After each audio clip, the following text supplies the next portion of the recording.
A society, human society behaves as a living organism. وہ ایک ذی حیات ایک ہستی کی حیثیت سے کہ اس کا ایک نرو سینٹر ہے، برین ٹرسٹ ہے، وہاں سے کنٹرول ہوتا ہے. باقی بھاگ دوڑ یہ ماسز جو ہیں، نعرے بازی فلاں یہ وہ سب کچھ ہو جائے گا. بٹ دی برین ٹرسٹ اور دی انٹلیکچوئل ایلیٹ اور دی انٹیلیجنسیا واٹ ایور یو میں کال دیم، وہ چینج قبول کرے گا، اس میں ایمان آئے گا تو سوسائٹی بحیثیت مجموعی ایمان سے منور ہو جائے گی، ورنہ نہیں.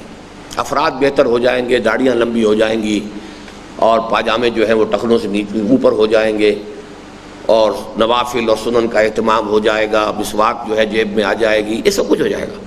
اور ہو سکتا ہے کہ 10 لاکھ 20 لاکھ آدمی جمع ہو جائیں کسی جلسے میں، لیکن آن دس سوسائٹی کوئی اثر اس کا نہیں ہو. لہذا ہمارا اصل پرابلم ہے وہ ایمان جو شعور کے ساتھ ہو، شعوری ایمان، conscious faith, faith with an intellectual element, faith with an intellectual dimension. اس کا منبع اور سرچشمہ صرف اور صرف قرآن ہے.